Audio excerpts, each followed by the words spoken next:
So if it's a wide hook thrust, don't force up by the pluma. So the best thing to do here is to move and lie the top on it, let the weapon of the opponent point that way. So that's what we call the kabayan. Okay, so when I attack your hook like this, then boom. Yeah, then you can go after this one, you can bam, and then try to steal a baniko here. Because some are asking, why not doing this way? Yes, okay. No problem with that.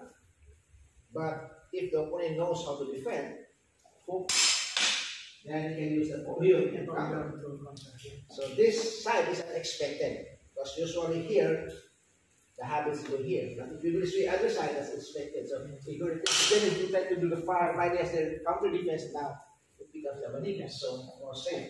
So we always do unexpected target. So if it's a hook thrust, then you come again, go other side. Right. Now, it's coming from this, a hook thrust here. You saw on the form of kabayan, that way, and then you go over here. Okay, how about this one? Yeah, it's good. From that angle, you must be quick.